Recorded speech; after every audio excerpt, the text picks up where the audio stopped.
Hey Joe, this is Mike. Can you hear me over? Hey Mike, this is Joe. I've got you, Charlie. How you me? Over. I've got you, Charlie. Break. You hear about this Joe with the hot mic? Over. No, dude. I've got the Joe on. Let me pour a cup and give you the get some. Over. Roger that. Stand by to get some.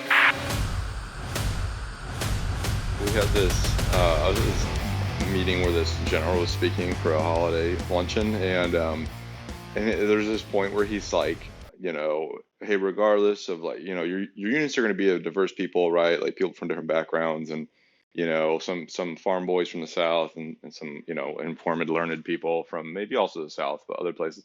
And he was like, and there's this point where then he was like, yeah, you know, and he goes, is like, you know, and then there's only two genders, you know, so there's that. And then like my buddy next to me, he's like squeezing my leg, like just assuming this guy's gonna get grief for it later, kind of thing, or like he, you know, just full send. He was like, two, yeah, I'll say again, two genders, like, you know. So I was like, yeah, yes sir, man of the people, dude. He's a general of the people, dude. Whenever we'll have an event where a GO will be like one time I was at I think it was a division change of command, so a 2-star, and he was like, yeah, it had to be, and or it was a colonel, but anyway, we're standing on the parade field for like 5 fucking days straight leading up to the event execution, because we got to rehearse 1,000 times like any good operation except for important ones.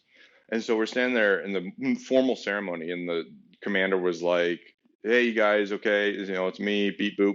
And he was like, okay, hey, back to formation. He's like, everybody go ahead and at ease. And it was like, we're all at parade pretty, you know, we're like standing at attention, if not parade rest, right?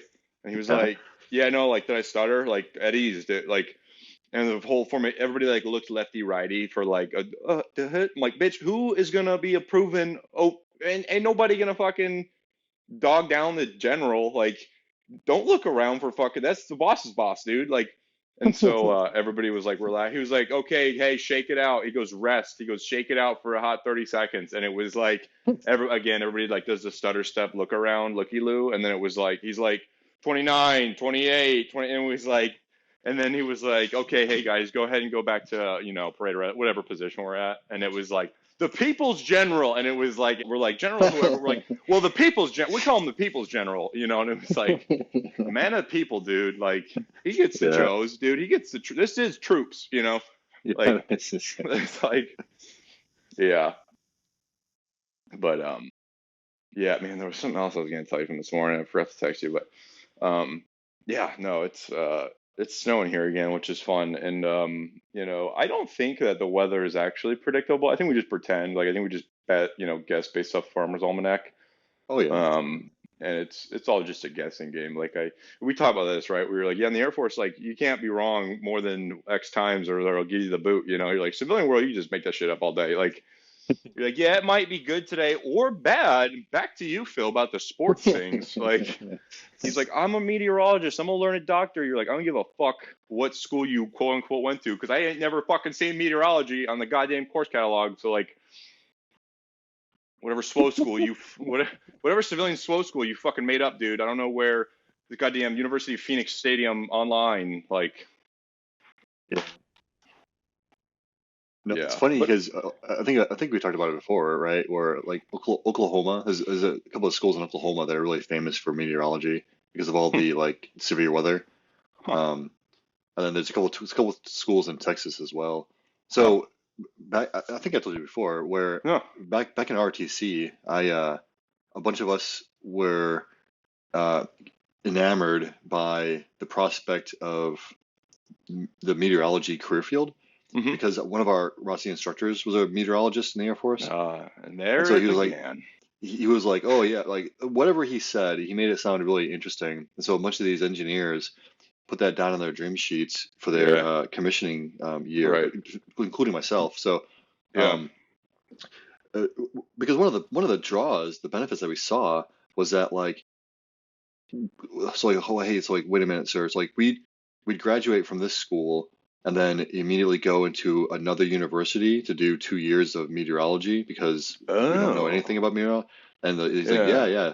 And we're like, duh, Huh. sign me up, Scotty. Like, A lot of yeah. people go to school for 7 years. They're called doctors, Tommy. Yeah, you're like, Yeah, dude. Yeah, yeah, because we were all like, because engineering, huh, so I forget what you said about Army RTC, but Air yeah. Force RTC and engineering is a 5-year program. So we're Right, already yeah, same sitting as there Army. at like, Oh, yeah, oh, five, yeah. fifth year seniors, right? Like, wait a Yeah, minute, you super telling me I can senior. stay in school for another 2 years? Right, Like, get the that's an fuck out of here, option. guy. Like, Yeah, yeah, like where do I sign? And y'all so gonna then pay me? yeah, dude. And then, yeah, exactly. We Yeah, became paid as second lieutenants, active yeah, duty second lieutenants. yeah, So then the '06, the colonel at one point at one of the Tuesday, leadership laboratories where all the cadets are there, he made a comment that was directly referencing this little cohort of engineers who had applied for meteorology.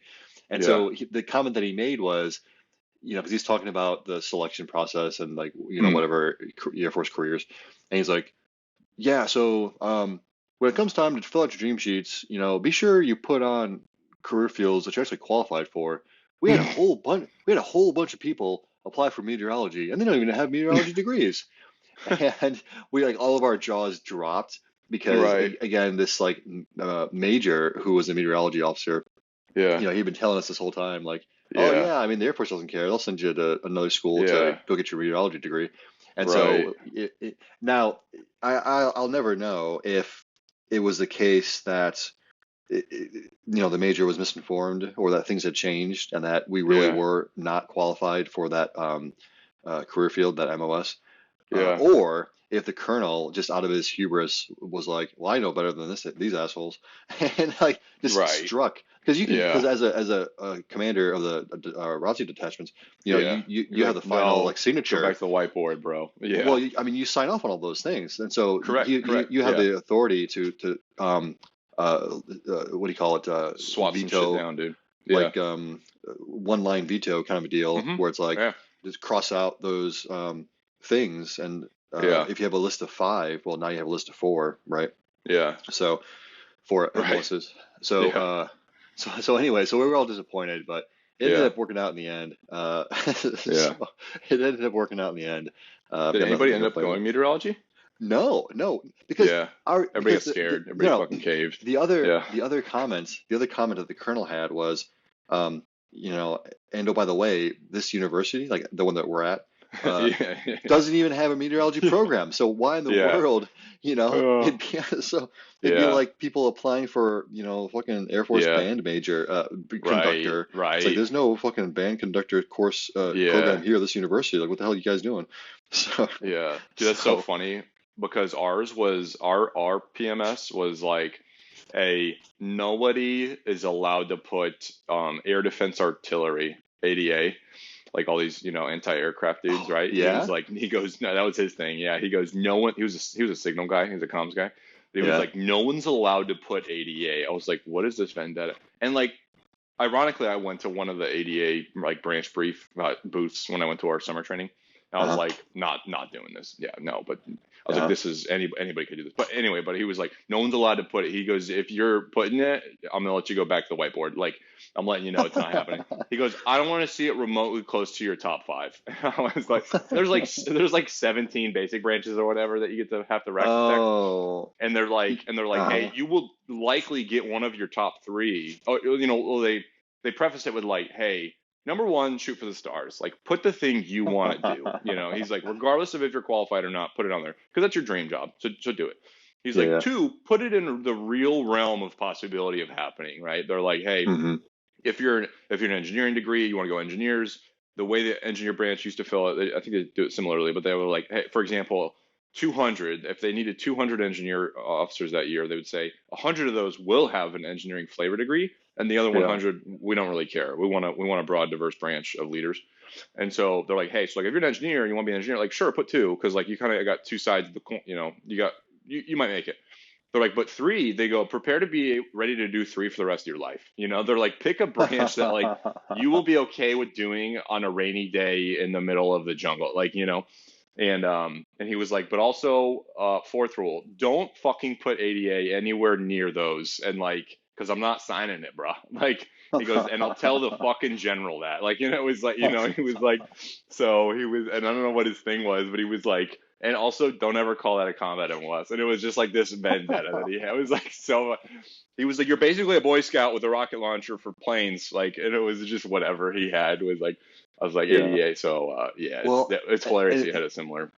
and it's so well. I mean, I, because at They that must tell time, him at the like course. They must tell him at like the '05 school. They're like, "Yo, boys, no, here's the well, rules." Like, no. Well, so I can imagine at that time because that would have been kind of still in the heat or like in the yeah, middle yeah, of the 20-year campaign right, we had in the Middle East. yeah, So, yeah, I mean, the Army was scaling back yeah, hardcore on yeah, ADA, and like, yeah. there were people that were questioning whether or not you'd even have ADA in the Right. future. They tried to flip Um, that booger over to the Girl Scouts, but they're like, "No, we don't want that shit." yeah, exactly. CAP. Yeah, I think they right. approached Yeah, CAP to Civil Air Patrol. Yeah, they're Civil like, Air "Hey, Patrol. boys, you want some extracurriculars to do?" Like, yeah, there's toys attached to this deal. Like, Yeah, exactly. But now, I mean, you've oh seen yeah, what's been happening in Ukraine they're with basically the operators, Patriots. bro. Yeah, they're basically JSOC. JSOC has a SOC ad where it's SOC ADA, bro. Like that's Yeah, pretty much. we're about to stand Uh, up the sixth branch of the military. It's just air defense. Like, yeah, exactly. but 88 yeah, boys. valid point. Yeah, they're regrowing that force pretty well because it dwindled Yeah. down to 0.1 Well, during the height of the and war. and I forget if we were talking about this recently or if it was a separate conversation I was having with somebody, but the DoD is stuck in a situation where they're constantly having to um, provide for readiness today, but also Hmm. predict what tomorrow's Tomorrow, fight is yeah, supposed to look right, like. And so you end up with these decisions that, in retrospect or hindsight, or like yeah, Monday morning quarterbacking, they look like right, awful decisions and that somebody should have gotten fired for it. But right. in the moment, it was the best of two poor Yeah, legitimate. decisions, Yeah, yeah, and or I'm sorry, two poor choices. right. Um, because nobody chooses to be less ready in the future, but Yeah, that's what can happen when you make short term or when you make decisions based on short term needs, and you have to sacrifice long term preparation yeah, because you've got a short term need. And in our case, the DoD's case, that short term needs is typically like troops in contact or like yeah, the immediate fight where somebody's where lives are at stake. And yeah, so, there was a lot that fell by the wayside over GWAT acquisition wise, and right. I don't make a judgment call on those decision makers. Yeah, It's a factor of reality, but right. now we're sitting here 20 years later trying to understand like, okay, well, given the budget, given this and given that, like, how do we get back to green Yeah. for the warfighter? Yeah, it's like being stuck on the road and trying to get home during rush hour, and you're like, "Yo, do I take a highway that's bumper to bumper, or do I take surface streets that will add umpteen stoplights between?" You're like, both are bad options. Like Right. both are not preferred options, and so like, which one do I balance, and what's the current, Because Yeah. yeah, like they have to pick a thing, and then P.S. That's like all the training and equipping too that goes with that like future fight that you gotta train by today, train and buy Yeah. today, but you gotta be ready. But also today's fight, you gotta train and fight today. So and Well, brings it back to my point, back to the basics and master the fundamentals. yeah.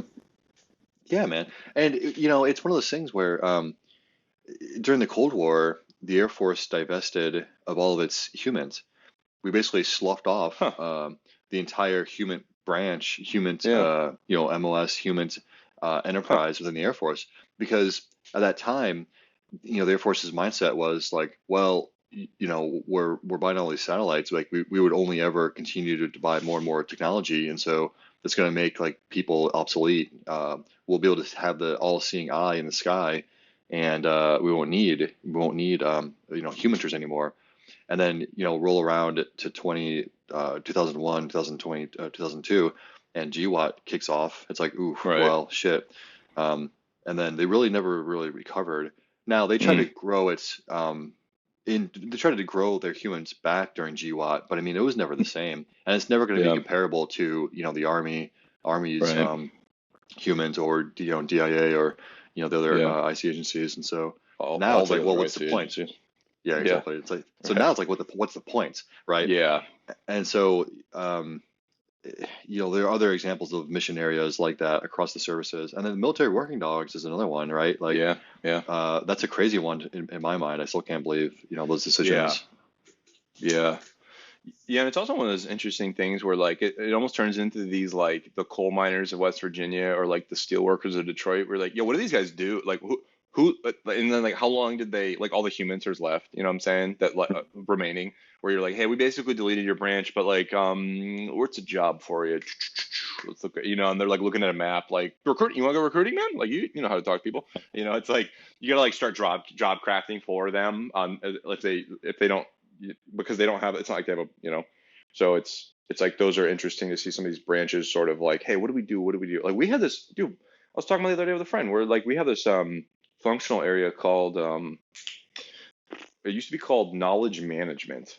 And Yeah, it yeah, it was a thing, and we talked about this maybe a couple of weeks ago, just me and you, and it was like, so that was the actual branch, and then the task was like do knowledge management, right? And it was like, oh, cool, sounds easy enough.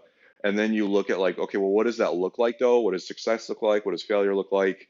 And then how is that related to the S6 and comms? Because like arguably you can't knowledge manage without a comms platform and services that are on the neck, right? Like on the network. yeah. And so then it turned into this like, pass the booger around competition where like at the brigade combat team in the Army, the knowledge manager worked in the S3 shop and he was this captain that was, nobody knew what he can try, like, and then you have the S6 who's the network guy, who's the, local LAN network manager. And he's like, hey, I need, knowledge manager would be like, yo, I built this thing on SharePoint, and they're like, we don't use SharePoint here. It's like, well, bro, I can't. How are you gonna knowledge manage without SharePoint? Like, are you gonna use a black market? You gonna use the share drive, brother? Like, are you gonna email? Please tell me your email and shit. They're like, we love email, and it's like, and then you'd have this just flick the booger between the knowledge manager and the S6, and then it was always like you go to the knowledge manager and be like, hey, can you add me to the XYZ on SharePoint? He's like, well, I don't manage the permissions. I was like, don't you manage this knowledge though? Aren't you managing the knowledge? Well, And he's and I like, yeah, think, you talk to the S6. I'm like, fuck my. yeah, and I think that was the DoD's, because the Air Force had similar career fields, um, for the enlisted, but I think that was their early attempts to have some kind of like data person, because if you think about it, if you boil it down to its basics, the knowledge management, that's like a step away from data management, and that's what we really needed, but we probably at that time couldn't Yeah, couldn't get right. from where we were to Yeah, data management right. MOS. But what we really Yeah, need is like data management MOSs, where it's like correct. a personnelist or a finance troop who's like, oh hey guys, like I'm the new data manager, like oh hey Yeah. Townley, and it's like they understand like Python and SQL and Yeah. Oh, yeah, talk fucking like nerdy to me. you know what I mean, like, and they're able Yeah, to help the units manage their data, right. because right now it's like a fucking mess. It's a wild wasteland. Oh, Not even a wild yeah. west. It's a wild Like wasteland. Syria looks pretty fucking organized and content when you compare it to our goddamn data management. Dude, like, Syria's like, I'm on vacation there compared to data management land of fucking, you know, um, yeah, Yeah. you're right. And ours was arguably, I think we still kind of haven't nailed it down because we have the ORSAs, which is the Operational Research Statistics and Analytics guys, Yeah. and Yeah. they are Yeah. the data guys, which now we also have marketing guys that do data too, but they're not data managers usually. They're just data Correct. analysts. So you're like, cool, you've Correct. taught him how to look through all of it, and if he's good at his job, he'll build a system some way, how, shape, or form, usually through Excel, because Excel rules all at the end of the day. One sheet to rule them all. But like Yeah. we have it nailed it down to be like, yo, data Jack over here is going to read through your data, build your system to you manage your data and tie it to all your other data from fucking Star Trek data. And so you're like, that's the problem because you're right. Because the knowledge manager was almost like a stopgap between like the S6 dudes and the data nerds, the S Orsa dudes. But then just so the reason I started that story was because like that branch went away. So like that's not a thing anymore. And we know people like, me and my friends know people in that branch. I'm like, well, where did they go? Like, what happened to Tommy? And you're like, Yeah. well, he's out of the army. So I really don't know. Like, he's probably dead. But like, and so, It's like, Yeah. I don't even know what happened. And they're like, oh yeah, no. And I think it got rolled, because I Well, was having this conversation with a friend. I think it got rolled up onto a thing we call simulations, which is another functional area. And they yeah, manage all our yeah. they manage all our computer games. Right, right. No, well, I mean, because the Air Force has gone through, fortunately or unfortunately, a series of multiple career field changes across multiple career fields, actually. So, Hmm. I like mean, you don't have to so, brag, dude. Let's well, get off the eat a humble humble, pie slice humble here. brag, yeah, humble Yeah. brag.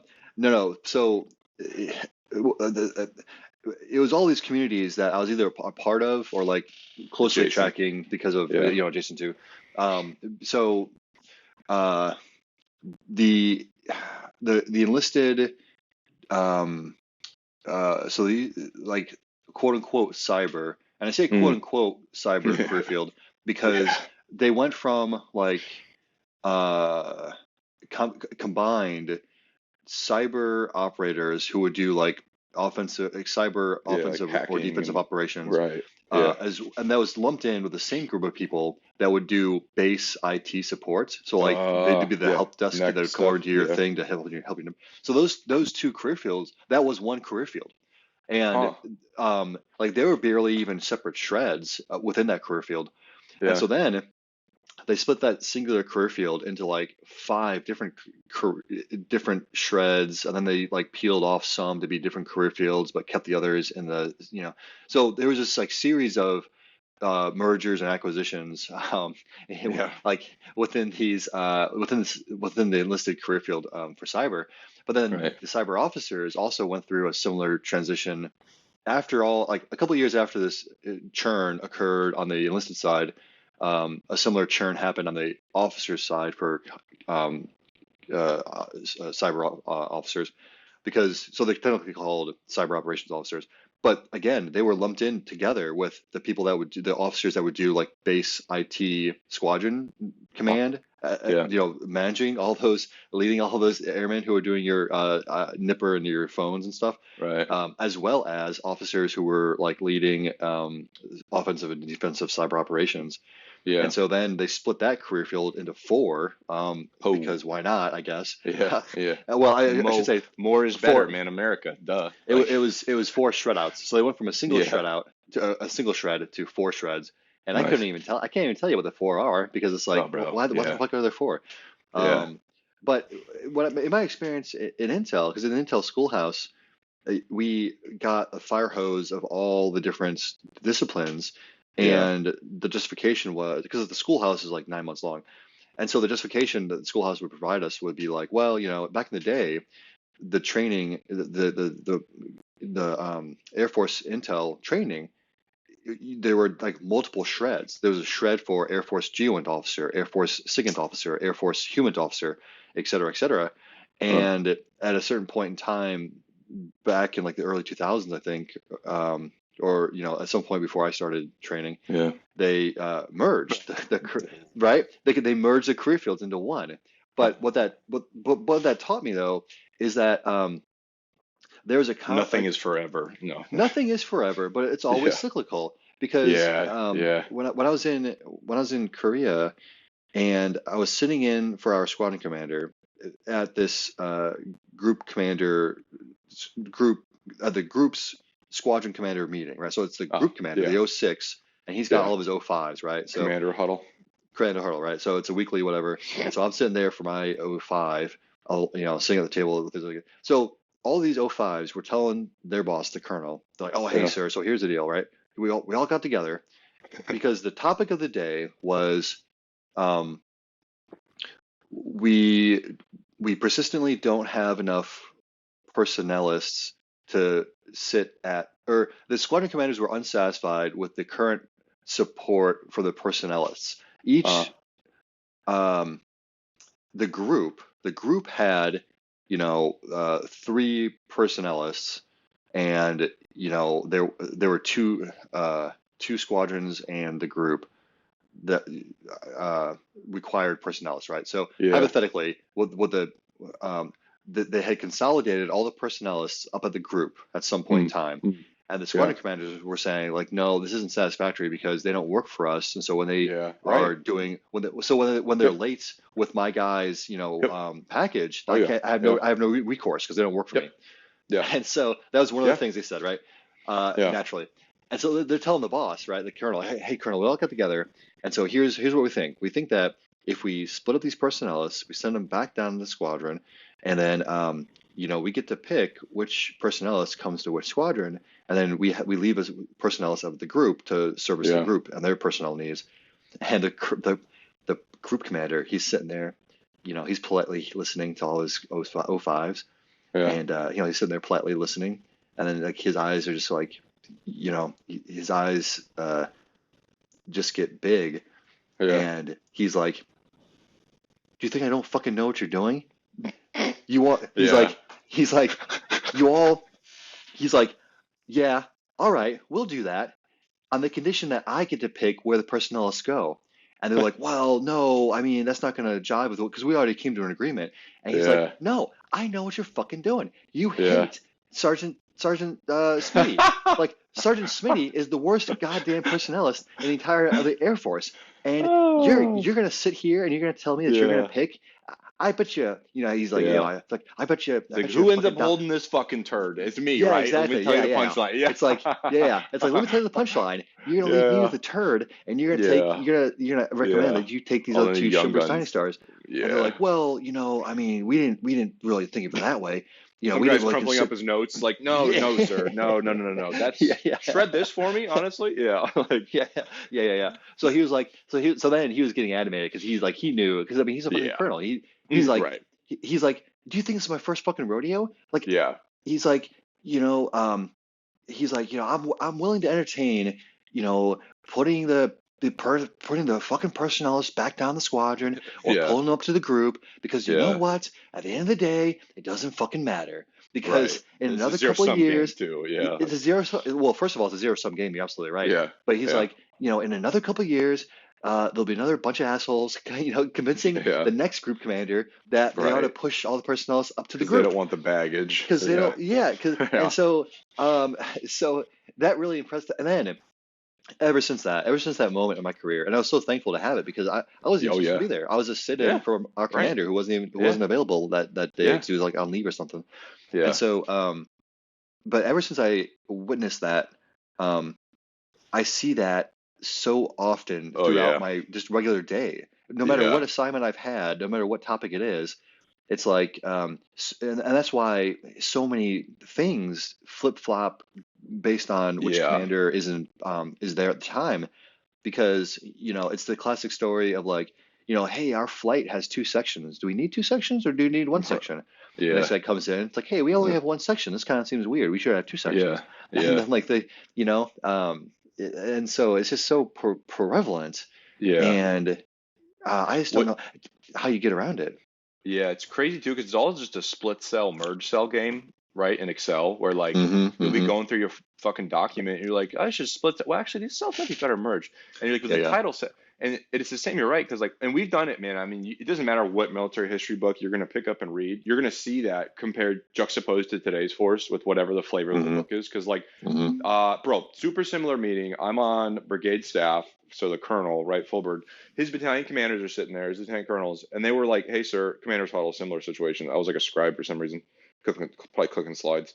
And they were like, one of the guys who's like about to finish his PhD, he happens to be an infantryman, super smart guy. And the colonel is also very smart. He has a lot of military schooling. And but he was like, hey, sir, we've been talking with the boys, and like 1 gal, maybe 2. And so he was like, we can plan, like, we don't have enough legal people, the assistants, like the paralegals, we don't have any down at the battalion level. So, and you have them all at the brigade level, like up at the 06 level. How would you kick us down some of those guys? But there wasn't a personality tied to it, which was the difference.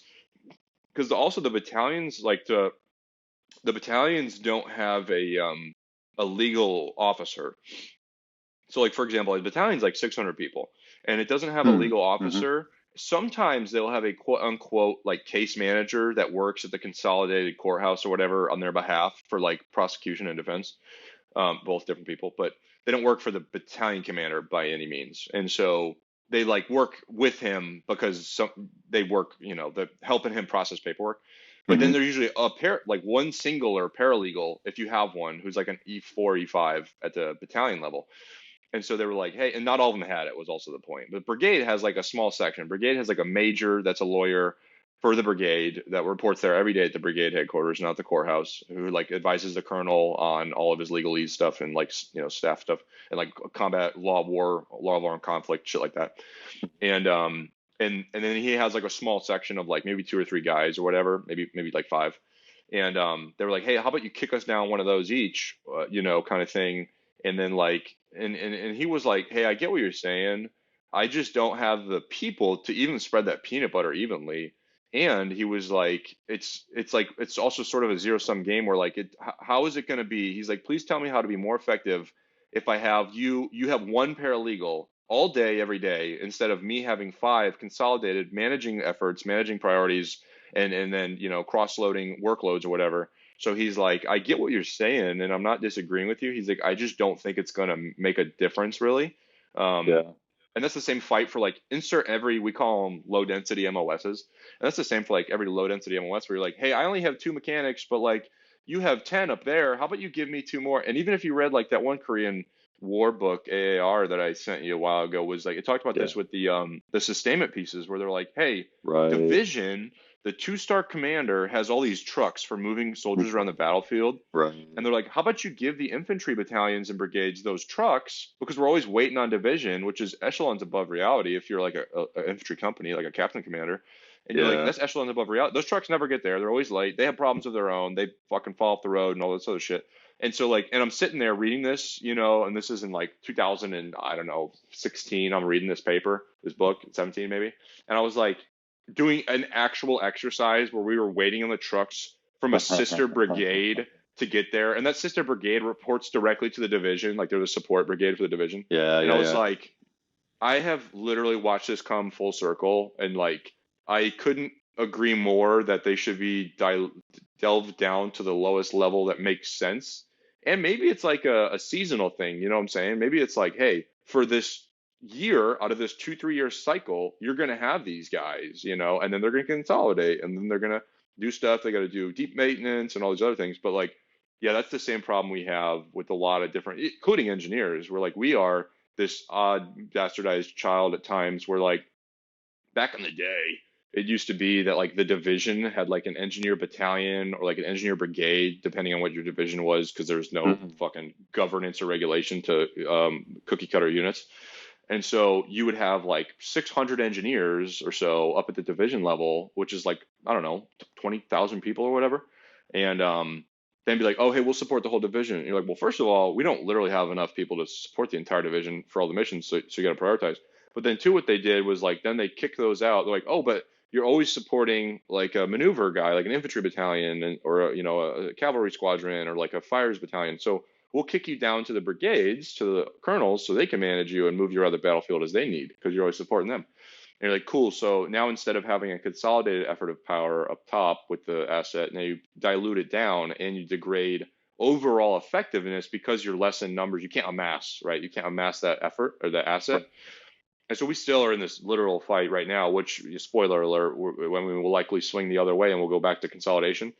The biggest downside of the consolidation task organization is that you don't have what we call a habitually working relationship um, with the unit you're supporting. So like, if your IT guy works in, the States and you're overseas and you only ever hear him about problems, he doesn't know you from Adam, right? And he's like, oh, Yeah. who's this Joe guy that needs help with this thing he can't turn off and turn back on, which is the first thing I'm telling him.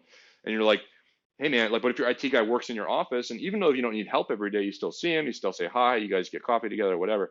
It helps build this bond and rapport, and he's more likely to probably help you, even if it's a small problem, and especially if it's a big problem. And he can see your sense of urgency when you come to him with a thing, and so that's how we, the engineer, we call regiment, which is just the overall engineer branch for the active component, to include, I guess, sort of reserve and guard, but that's how we struggle with that fight, where we're like, hey, um, make sure you guys have a habitually working relationship with your customers. And you're like, cool, but like, I'm one platoon of 30 guys attached to an infantry battalion of 600, and I'm attached to them at times of the month or times of the year, more likely. And like, so how do they know me? Like, because I'm not with them day in and day out. Also, they don't have a spot at their unit for me to literally sit. They don't have a spot for my guys to hang out. My trucks are in a totally different motor pool from this guy. Like, my trucks are across the base from him where I keep all my equipment.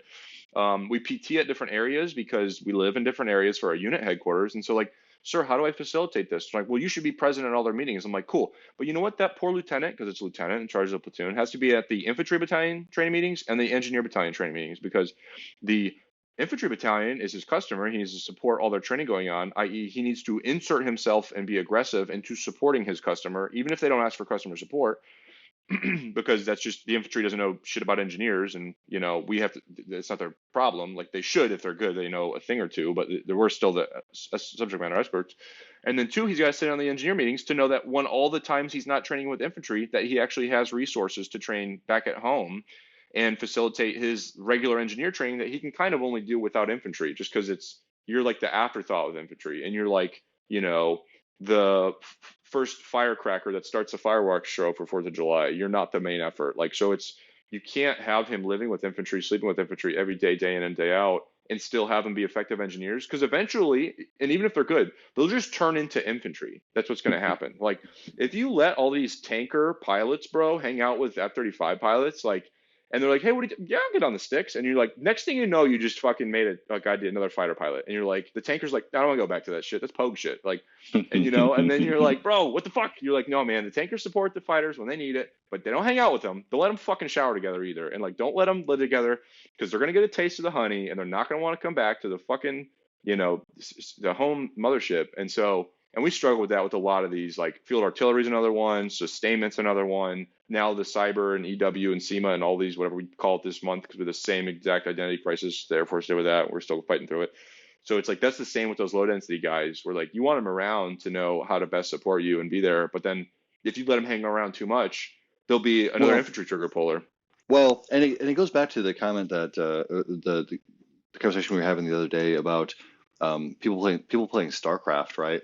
Where it's like, it's just so much easier just to have 150 infantry or Marines that go storm the Zerg fucking home base or whatever. And like all these support functions like you're rattling off, they're basically just like those specialized units, whether it's like a unit that only siege guy, it's only an ground to ground, or only an air to air, or it's an air but it can only attack ground. He's a transporter.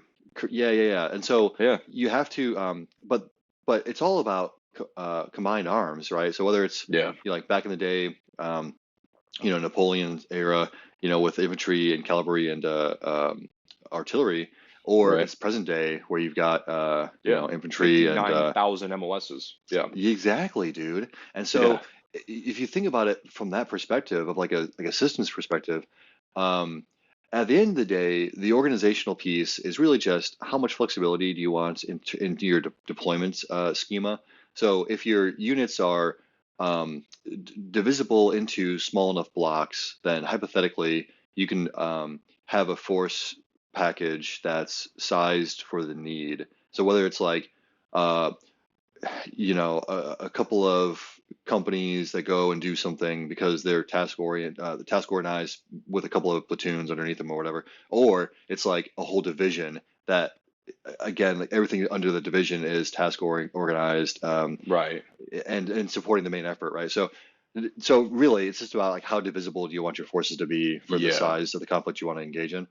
And so there's flexibility there, but it does go back to the StarCraft example of like, well, when you have all these various units that can be used at various levels of command, or various support support capabilities that can be used at various levels of command, you really, it's kind of like having a multiplayer team battle where you're depending on somebody else to provide that support.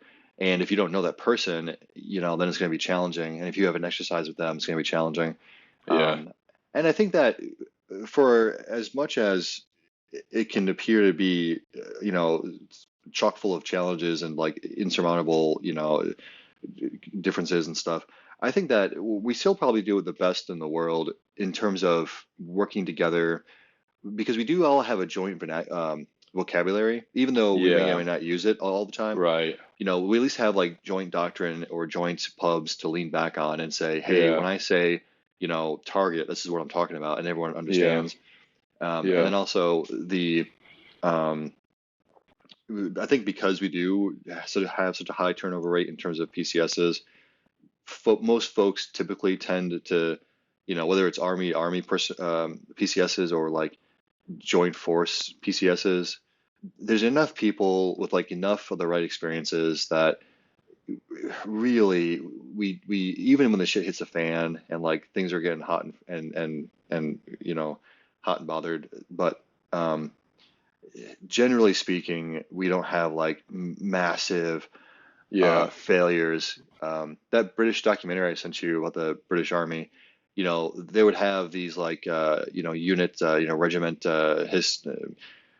traditional meetings and like traditional Right. dinners and stuff, and they would regale each other with like tales of past from their their units like 300-year history, Oh yeah. and Yeah. Yeah. like they would highlight the failures, right? And then Yeah. it was they would this one portion of the documentary was talking about like the charge of the Light Brigade. Mm. Um, I forget what conflict it was a part of, and I forget where it was located, but it was the Yeah. famous charge of the Light Brigade from like the poem or Right. whatever.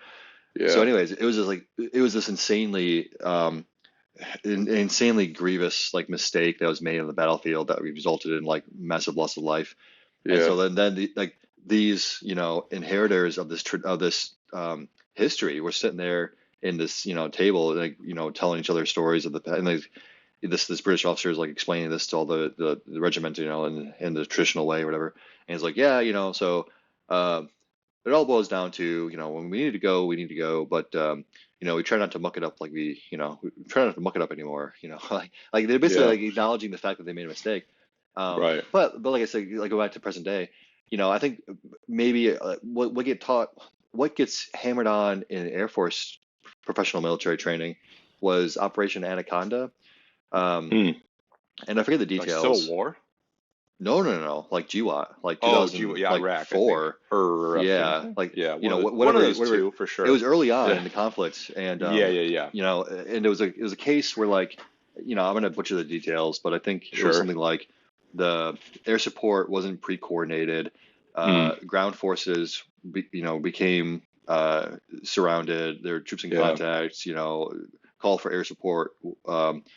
Over the radio. Air support was like late to the game, and Yeah. like I said, I forget the details. I don't recall, but it All was the a soldiers had two left boots, like yeah, right fucking. yeah.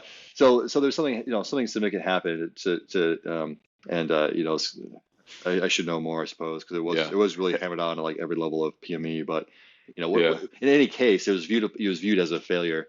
Yeah. But even at that, like we'd be talking, maximum troops in Right. contact would be at least at maximum like maybe a couple hundred, like Correct. Yeah. if that, Yeah. right? Correct. And so your Correct. potential for loss of life is like maybe maybe 100 Right. if Yeah. right. Yeah. Whereas these like British battles were like thousands of troops, Right. Yeah. and then over the course of the battle, like Gettysburg, like fucking Yeah. Civil Yeah. War, Right. and even I mean going all the way going back to World War One, Yeah. like fucking Yeah. like tens of thousands of boys getting Right. just mowed down in an Yeah. afternoon. Yeah. So in the scheme of things, I think even when shit hits the fan and things go sideways, it is unfortunate for those involved. Obviously, and I'm not trying to discount that. Yeah. But in terms of the scale, we've Right. because of our training, because of our jointness, because of all these things that make the U.S. military great. We're always going to be dissatisfied with the status quo, I think, and Yeah. dissatisfied Yeah. with the little things that don't go right. Right. Which is kind of good. Keeps you Oh improving. yeah. I gotta get ready to Yeah. bounce. Okay, man. All right, we'll take it easy, man. All right, Yeah. love you. Love you, bud. Bye. Love you.